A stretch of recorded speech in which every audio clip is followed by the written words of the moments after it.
Hello everyone, আসসালামু আলাইকুম। আজকে বাসার থেকে একটু বাসার সামনে যে রাস্তাটা আছে ওই রাস্তার মাথায় গেলাম। তো সেইখানে একটা ব্যানের মধ্যে এত সুন্দর সুন্দর লাউ শাক দেখে লোভ মানাইতে পারলাম না। সত্যি শাকগুলো অনেক সুন্দর। আর আমার বাসায় কিছু চিংড়ি মাছ ছিল ফ্রিজে, এই যে দেখুন একটু একটু লাল হয়ে গেছে কয়েকটা, আর কয়েকটা অনেক ভালো ছিল।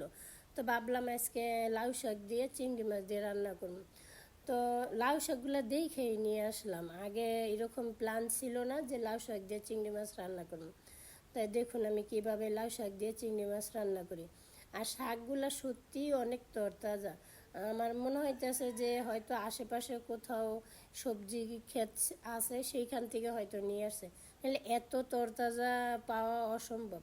এমনিতেই কিনতে গেলে দেখা যাইতেছে কি পাতাগুলো হয়তো একটু হয়ে গেছে রোদ্রে বা এরকম না। এগুলা সামনের থেকে দেখে শাকগুলো এত ভালো লাগছে আমার, মানে